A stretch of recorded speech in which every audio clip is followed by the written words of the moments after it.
चलिए, Panagar PSC coaching में आप सभी का स्वागत है। आज हम पढ़ेंगे गुप्तोत्तरकालीन भारत।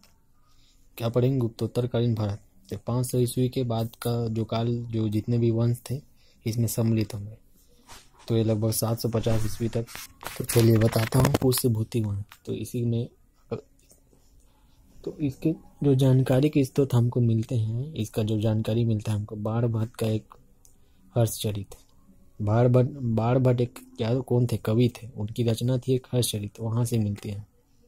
एक वेनसांग आदमी था जो यात्रा करता था। वेनसांग एक यात्री था। शिव की उसकी रचना थी। उसमें हमको पुष्यभूति वंश की इसकी जानकारी मिली। एक था रवि कीर्ति, है ना, एहोल प्रशस्ति। रवि कीर्ति जी की एक एहोल प्रशस्ति का अभिलेख था, मतलब प्रशस्ति था उसका, मतलब उसमें मिलती है जानकारी। एक आर्य मंजूश्री कल्प था। एक इत्सिंग था। इत्सिंग नाम का भी एक यात्रा वृतांत था उसका। तो अपनी यात्रा का जो जहाँ जहाँ घूमा था ना, तो उसमें उल्लेख किया। पुष्यभूति वंश उस टाइमिंग में मतलब उपस्थित था। तो इसमें जो गुप्त वंश की समाप्ति के साथ, गुप्त वंश के समाप्त हुआ इसके पहले 500 ईस्वी के पहले का 510 के आसपास में। तो इसके साथ ही जो राजनीतिक एकता पुष्यभूति गुप्तोत्तरकालीन, जब गुप्तकालीन समाप्त हुआ उसके बाद आया गुप्तोत्तरकालीन।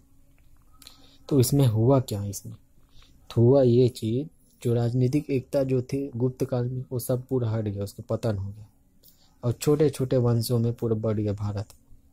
उस टाइम में छोटे छोटे वंशों में क्या हुआ, बढ़ते चला गया। तो आगे वंशों का मैं नाम इसमें बताऊंगा। इसमें जो जो वंश के उदय हुआ अनेक।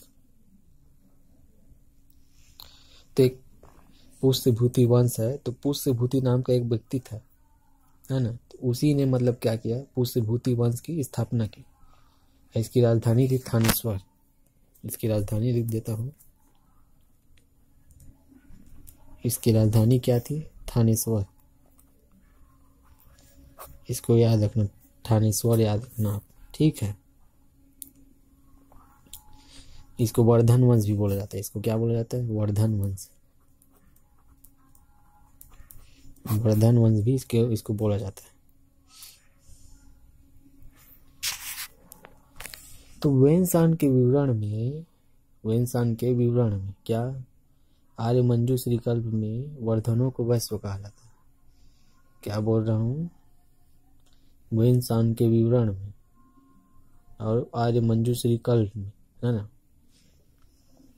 वेनसांग के विवरण में, आर्य मंजूश्री कल्प के उसमें वर्धनों में क्या मिला जाता? वैश्व को, सॉरी, आर्य मंजूश्री कल्प में वर्धनों को वैश्व कहा जाता है। वर्धनों को क्या बोला जाता है? वैश्व कहा जाता है। इसको याद रखिए, कहा गया उसको, मतलब आप लोग याद रखना इसको।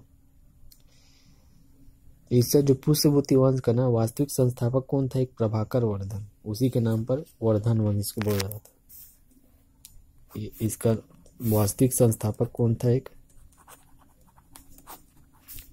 जो संस्थापक था कौन था आपका? प्रभाकर वर्धन।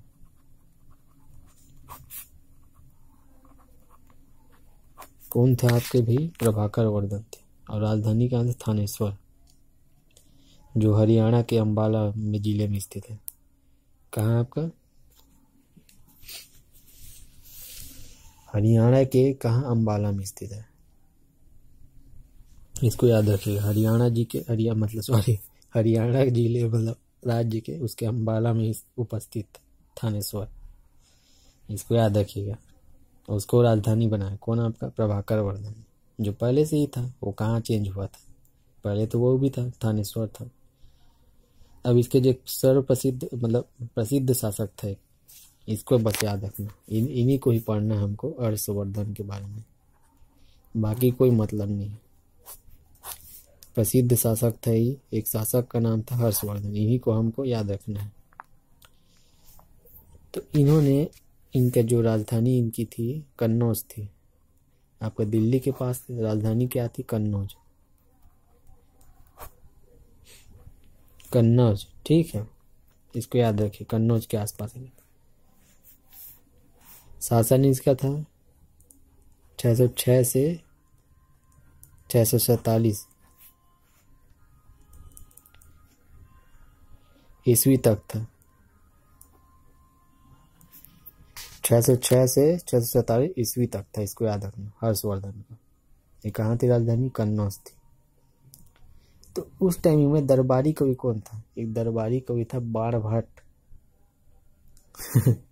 दरबारी कवि उस टाइम में कौन था? एक बाणभट्ट नाम का व्यक्ति था, उसकी रचना थी एक हर्षचरित। इसी के जो रचना थे बाणभट्ट का हर्षचरित, उसी में क्या इसका मिलता है उल्लेख, इनके जो पुष्यभूति वंश के बारे में जानकारी हमको प्राप्त होती है। ठीक है, इसको याद रखिएगा। और हर्षवर्धन ने कई सारी उपाधि ले बैठा था, तो इसने महाराजाधिराज की उपाधि धारण की थी। इसको याद रखिए क्योंकि पूछता है पेपर में। उपाधि में क्या थी? महाराजाधिराज। ठीक है, इसको याद रखना। एक था आपका परम भट्टा।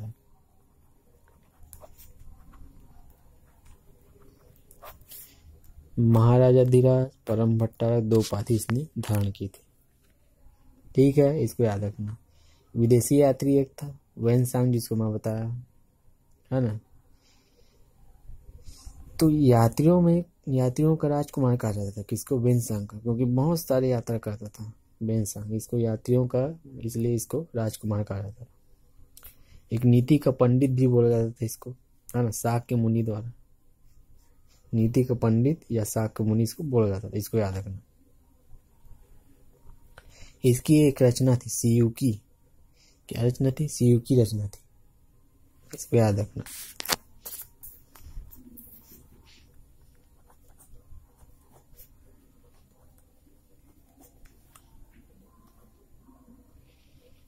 वेनसांग थे 630 से 640 ईस्वी।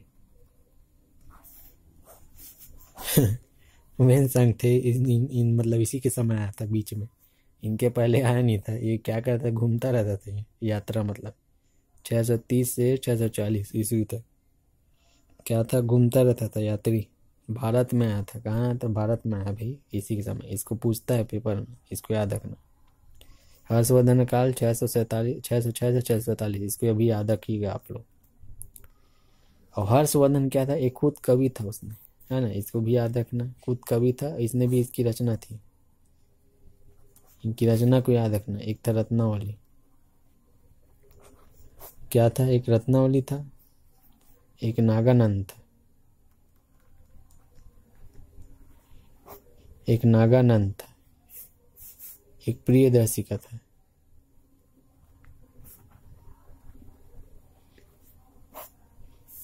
एक क्या था? प्रियदर्शिका था। तीनों क्या थे? नाटक थे।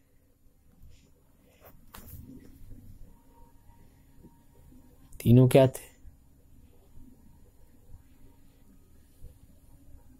नाटक थे। क्या थे? तीनों नाटक थे।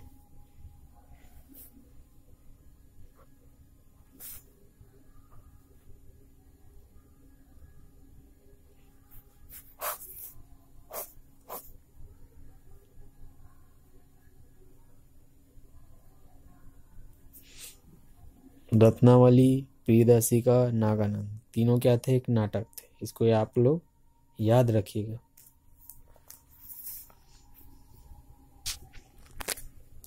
तो हर्षवर्धन था। हर्षवर्धन क्या था? बौद्ध धर्म की महान शाखा का समर्थक होने के साथ साथ ये क्या करता था? हर्षवर्धन भी महायान शाखा का था, और जो कनिष्क था भी आपका, वो भी महायान शाखा का समर्थक था। विष्णु एवं शिव की दोनों की स्तुति करता था। ये क्या करता था? विष्णु भगवान और शिव भगवान दोनों की पूजा करता था। इनको आप याद रखिएगा। ठीक है, समझिए इसको। क्या बोल रहे हैं इसमें? इन लोग क्या करते थे? विष्णु और शिव की दोनों की क्या करते थे? पूजा का स्तुति करता था। और हर्षवर्धन अंतिम हिंदू सम्राट था। इसको भी याद रखिए आप। अंतिम हिंदू क्या था? अंतिम हिंदू सम्राट भी था, इसको याद रखना। इसने 2 धर्म सभा भी आयोजित किए थे उस टाइमिंग में, 643 ईस्वी के आसपास में। तो पहला एक तो कन्नौज में और दूसरा प्रयाग में। पहला कन्नौज और दूसरा प्रयाग में, इसको याद रखना।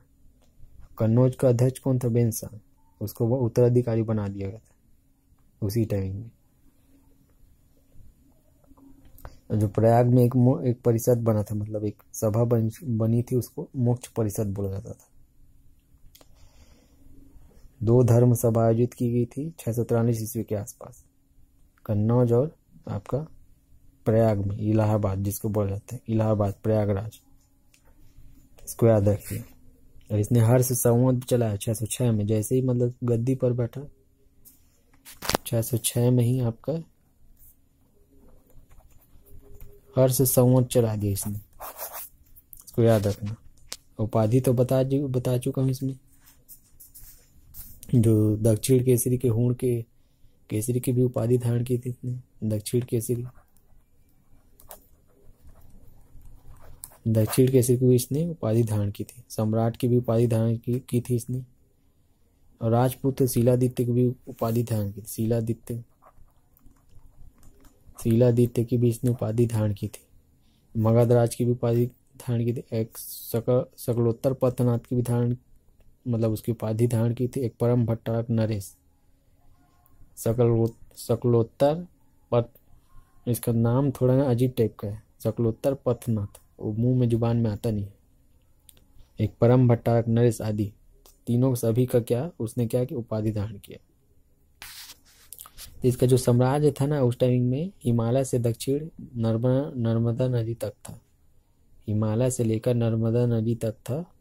और पूर्व में असम से पश्चिम के गुजरात तक था।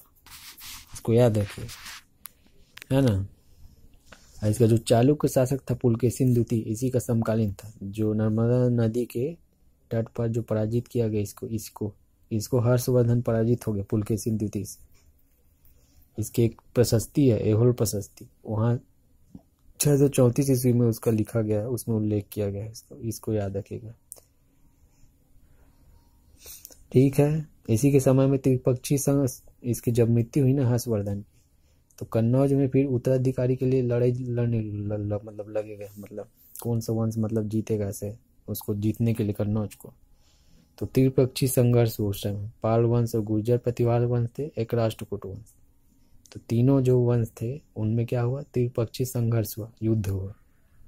अंतिम रूप से जीता कौन, राष्ट्रकूट जीता, है ना। लेकिन गुर्जर प्रतिहारों ने उसने शासन किया मेन रूप से, वो भी 1000 वर्ष तक। जब हर्षवर्धन का टाइमिंग था ना, उस टाइमिंग में वल्लभी और नालंदा, 2 मतलब विद्या के बहुत बड़े केंद्र थे, वल्लभी और नालंदा, इसको याद रखिए आप, ठीक है। इसके बाद हम लोग पढ़ेंगे पल्लव वंश। पल्लव वंश के बारे में जानेंगे। तो अगला वंश चलिए, पल्लव वंश। क्या था अगला वंश, क्या है, पल्लव वंश। इसकी राजधानी क्या है, कांचीपुरम। इसकी राजधानी क्या है, कांचीपुरम, तो याद रखना।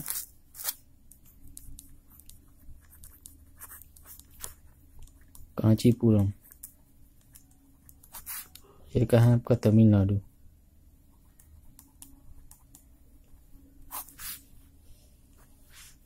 इसको तो आप याद रखना ही है। तो जो ये पल्लव थे, पल्लव क्या थे, स्वतंत्र राज्य पहले नहीं था इसका स्वतंत्र राज्य। तो इसको स्थापित करने के पूर्व क्या थे, सातवाहन के सामंत थे। जो सातवाहन वंश थे, सातवाहन वंश थे, उनके क्या थे, ये सामंत थे। सामंत मतलब क्या, एक मतलब वर्कर या जो भी थे, उनके जो सेनापति या कुछ उनका जो कार्य करते थे, एक मतलब अपने उनके दरबार में मतलब रहते थे, कुछ उत्तराधिकारी अधिकारी टाइप का। तो उनके पल्लव वंश मतलब मतलब सामंत थे सातवाहन के। इसको याद रखिए। राजधानी अब कांचीपुरम, तमिलनाडु, ठीक है, इसको याद रखिए। तो सामंत तो थे। अब पल्लव अभिलेखों में देखें, पल्लव के कई सारे अभिलेख, इनके द्वारा कई सारे अभिलेख भी बनवाए गए। तो उन्हें भारद्वाज गोत्री भी कहा गया। इनको कहा गया पल्लव को। अश्वत्थामा का वंशज भी बोला गया। इन लोगों ने अपने आप को अश्वत्थामा के वंशज मानते थे। किसके वंशज मानते थे, अश्वत्थामा।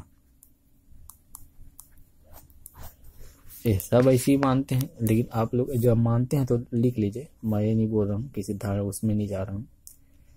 एक भारद्वाज गोत्री था, एक कौन था, एक भारद्वाज गोत्री।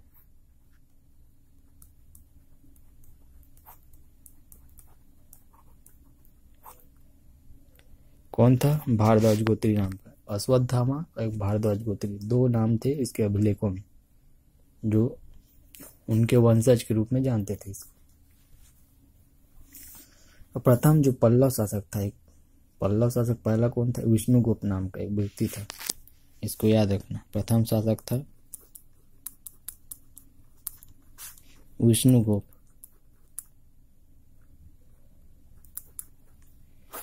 विष्णुगुप्त नाम का क्या था? एक व्यक्ति था, इसको याद रखना। इसकी राजधानी कहाँ थी? कांची थी इसकी राजधानी। कहाँ थी भैया? कांची थी इसकी राजधानी, इसको याद रखिए। अब समुद्रगुप्त जब दक्षिणापथ अभियान हुआ, समुद्रगुप्त क्या दक्षिणापथ अभियान हुआ, जब दक्षिण की तरफ क्या हुआ, उसका दक्षिणापथ अभियान चला समुद्रगुप्त, तो शासक उसका शासक कांची का शासक था। कौन था आपका? विष्णुगुप्त। यही था। कांचीपुरम जब आक्रमण किया तमिलनाडु में, है ना, तो इसके प्रयाग प्रशस्ति में उल्लेख है कि इसके समुद्रगुप्त के, उसके प्रयाग प्रशस्ति में जब दक्षिण अभियान करने गया था ना समुद्रगुप्त, तो उसके विष्णुगुप्त कांची का शासक था, इसको याद रखना। और एक प्रसिद्ध शासक हुए, है ना, ये तो प्रथम था विष्णुगुप्त। एक ये विष्णुगुप्त है, ये विष्णुगुप्त थे। विष्णुगुप्त, इनको सिंह भी बोला जाता था, सिंह विष्णु इनका नाम एक था, इनको बोला जाता था। अब था क्या इसमें, इनका जो शासन था, ये दूसरा शासक थे, प्रसिद्ध थे ये शासक, इनको आप याद रखिए। तो ये इनका शायद 575 से 600, 575 से 600 ईस्वी के आसपास था। अवनी सिंह भी कहा जाता था, इसको क्या कहा जाता? अवनी सिंह भी कहा जाता था विष्णुगुप्त को। ठीक है। इसके दरबारी कवि कौन थे? भारवी नाम के कौन थे? दरबारी कवि थे, इसको याद रखिए। कवि कौन थे? भारवी नाम के थे। इनकी एक रचना थी किरातार्जुनीयम। क्या? किरातार्जुनीयम, इनकी रचना थी एक भारवी की। दरबारी कवि कौन थे? एक दरबारी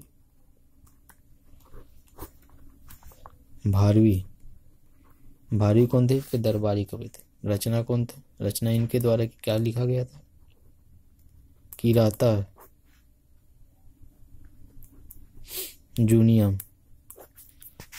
किरातार्जुनीयम इनकी क्या थी? रचना थी।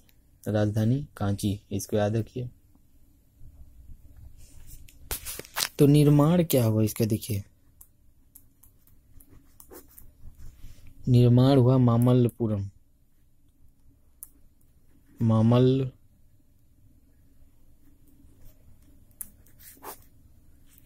क्या था आपका? मामल्लपुरम उस टाइम में था, जो उस टाइम में एक गुहा मंदिर था। क्या था? एक गुहा मंदिर था उस टाइमिंग का। उसको मतलब किसके द्वारा कराया, मतलब निर्माण कराया? विष्णुगुप्त के द्वारा। एक थे प्रसिद्ध शासक और थे उस टाइमिंग में, महेंद्र वर्मन प्रथम, पल्लव वंश के शासक थे महेंद्र वर्मन। और जो चालुक्य था, इसके बाद बताऊंगा मैं इसमें, इसको पहले याद रखिए आप। इनके जो एक द्वितीय प्रसिद्ध शासक प्रसिद्ध थे, इसमें के कौन थे? इसमें का महेंद्र वर्मन।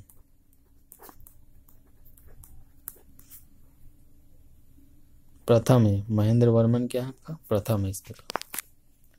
तो उपाधि इनको जब मिली ना उस टाइम में, मत्त विलास नाम की उपाधि मिली थी, महेंद्र वर्मन को दिया गया था। एक विचित्र चित्र भी इनको दिया गया था, एक चित्रकार पुल्ली। पहला क्या बोल रहा हूँ इसमें का? एक मत्त विलास, एक विचित्र चित्र, एक चित्रकार पुल्ली। ये तीनों का आप याद रखें। पहला क्या बोला, मत्त विलास, एक विचित्र चित्त, एक चित्र कारपुल्य, ये तीनों ही क्या इसमें सम्मिलित थे, इसको याद रखें। ठीक है।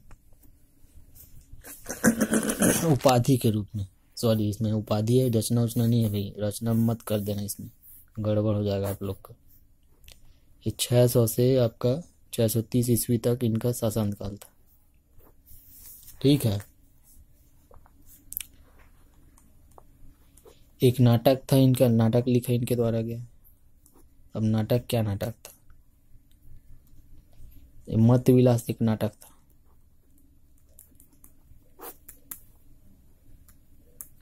मत विलास एक प्रहसन है ना।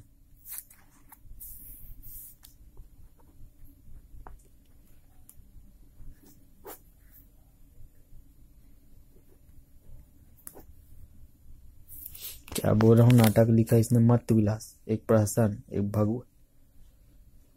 एक था भगवज्जुकियम, क्या भगवज्जुकियम नाटक लिखा, इसको याद रखना आप लोग। ठीक है, इसको याद रखना आप। कई नगरे भी इनके द्वारा, जो क्या एक नगर था त्रिचरापल्ली, इनके द्वारा जो नगर उगर स्थापना किए थे। ये सब काम इम्पोर्टेंट नहीं है।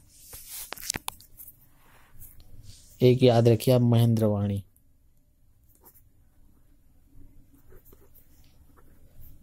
क्या महेंद्रवाणी में, तो महेंद्रवाणी में क्या है कि इसने चट्टानों को काट दिए, इन लोग चट्टानों को काट के रथ मंदिर बनवाए। इसी के टाइमिंग में रथ मंदिर, अभी महेंद्र वर्मन प्रथम का पढ़ रहे हैं, है ना। 30 साल मतलब ये राजपाट में थे। रथ मंदिर जिसको बोला जाता है, उसकी परंपरा आरंभ हुई, है ना। मंदिर मतलब पत्थर को काट कूट के बनाएगा। इनके टाइमिंग में जो पल्लव और चालुक्य का लड़ाई झगड़ा हुआ, और पल्लव और पांडव का भी संघर्ष हुआ उस टाइमिंग में। ठीक है, पांडव भी आपका तमिलनाडु क्षेत्र के आसपास में थे। इन लोग जो मंडप बनाते थे, शादी विवाह वाला देखोगे मंडप, तो मंडप वास्तुशैली की भी को प्रोत्साहन दिया इनके द्वारा। क्या दिया, प्रोत्साहन दिया इनके द्वारा। अब पुलकेशिन द्वितीय ने इसी को हराया, इसको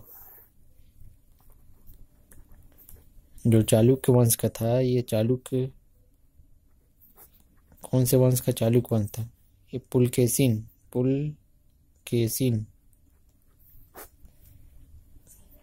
द्वितीय ने इसको परास्त किया, महेंद्र वर्मन को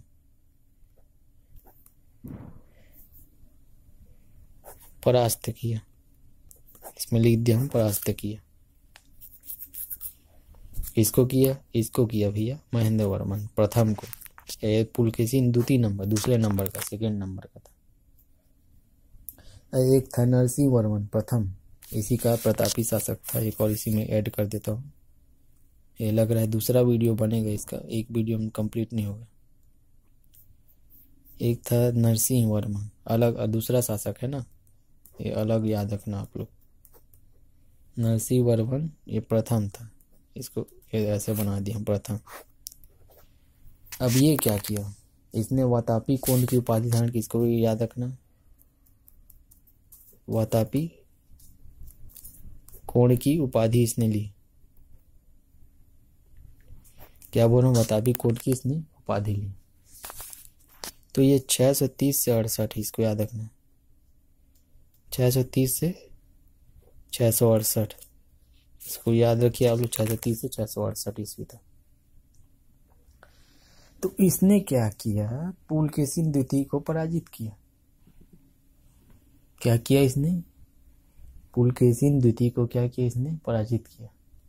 समझे मैं क्या बोल रहा हूँ। इसने जो इसको हरवाया था कुछ ना, महेंद्र वर्मन को जब हराया था ना, तो इसको कुछ साल लगा था।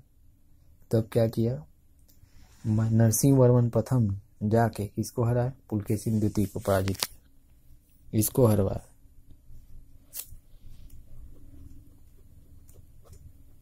पुलकेशिन सेकेंड को कौन हराया, नरसिंह वर्मन हराया इसको।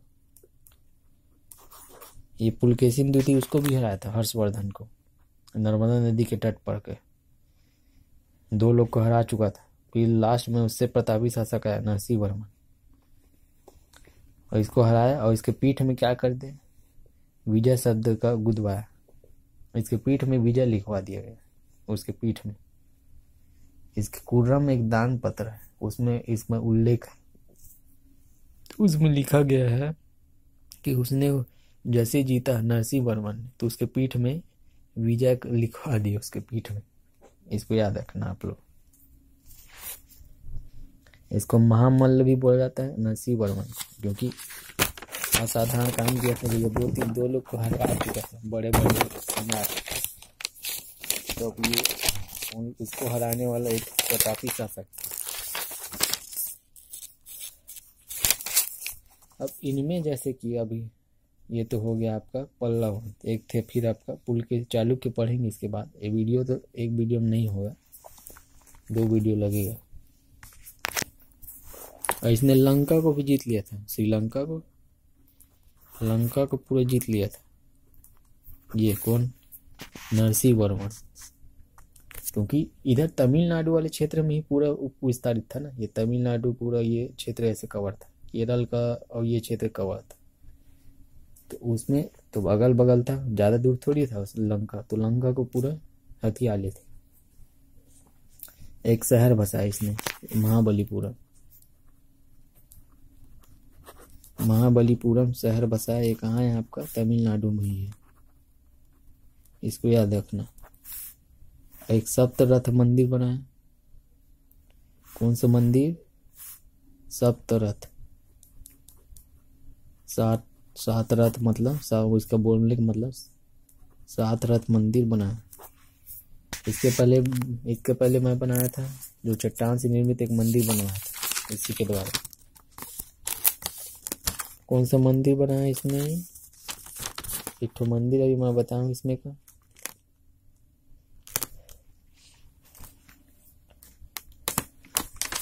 मंदिर का नहीं जिक्र नहीं हुआ इसमें, जो इसी वंश का ही था, महेंद्र वर्मन के टाइमिंग में रथ मंदिर, सॉरी हाँ, इसको महेंद्र वर्मन ने बताया, जो रथ मंदिर को महेंद्र वर्मन ने, और जो सप्त रथ मंदिर को 7 रथ वाला नरसिंह वर्मन ने। और महाबलीपुरम भी शहर बसा और लंका को भी जीता। इसी समय ना, इसी के टाइमिंग में, नरसिंह वर्मन के टाइमिंग में वेनसांग आया, तो दुनिया भर को घूम घूम के बैठा था वेनसांग, क्योंकि इसी के समकालीन था कि इसके हर्षवर्धन के, जो 639 के आसपास आया था, 39-40 के आसपास वेनसांग आया कांची में, ठीक है, घूमने गया था वहाँ। एक नरसिंह वर्मन द्वितीय भी था, तो एक और लिखिए नरसिंह वर्मन, इसका ये चैप्टर कंप्लीट करवाते हो, नरसिंह वर्मन, फिर अगला चैप्टर में दूसरा होगा, ये 2nd नंबर का था। तो 2nd ने क्या किया, तो कांचीपुरम में ही कैलाशनाथ मंदिर बनाया। कांचीपुरम में क्या मंदिर बनाया, कैलाशनाथ मंदिर, ये लिख दिया, कैलाशनाथ एक मंदिर बनवाया है ना। इसी को कैलाशनाथ को राज सिद्धेश्वर बोला जाता है, सिद्धेश्वर, राज सिद्धेश्वर मंदिर भी बोला जाता है इसको, का निर्माण करवाया। एक एरावतेश्वर मंदिर भी बनवाया इसने,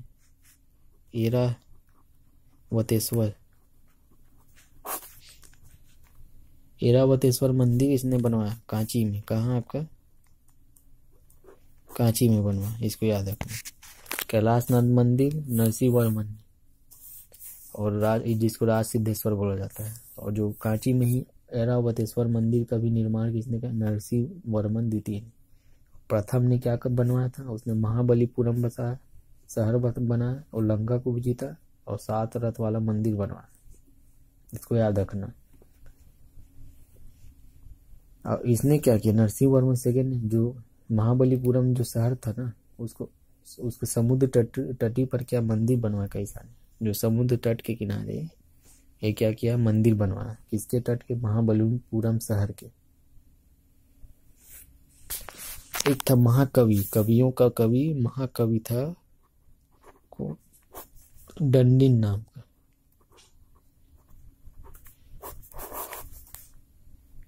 डंडिन नाम का था, महाकवि था, नरसिंह वर्मन द्वितीय के समय, इनको याद रखना। अब पल्लव वंश का अंतिम शासक था एक अपराजित, एक और शासक थे अपराजित, इसको याद रखना। जो पराजित ना हुआ शासक का नाम है भाई, पराजित से मतलब नहीं है इसका। इसी के टाइमिंग में ना दक्षिण भारत में चोलों का उदय हुआ। किनका उदय? चोलों का क्या हुआ? उदय हुआ। इनके टाइमिंग में, इन्हीं के टाइमिंग में, अपराजित के टाइमिंग, पल्लव वंश का अंतिम शासक था। पल्लव वंश का क्या था? अंतिम शासक था ये, ठीक है, इसको याद रखना। चोलों का उदय हुआ दक्षिण भारत में, क्या हुआ? चोलों का क्या हुआ? उदय हुआ। तो पल्लव शासक जो थे वैष्णव धर्म को मानते थे। इसको विष्णु की पूजा करते थे, विष्णु धर्म की मतलब वैष्णव धर्म के पालन करते थे। कौन थे? पल्लव शासक। इसको नोट करके अलग से याद रखना, यहाँ लिख देता हूँ नोट। ये वैष्णव धर्म को मानते थे, वैष्णव धर्मावलंबी थे, इनको याद रखना। इन्हीं के समय जो नैनार, एक अलवार, दो संत थे। क्या? नैनार संत, एक अलवार संत, इन्हीं के टाइमिंग में थे, पल्लव वंश के समय प्रसिद्ध थे। जो अलवार संत, एक कौन थे? नंदी वर्मन के समकालीन थे। अलवार संत क्या थे?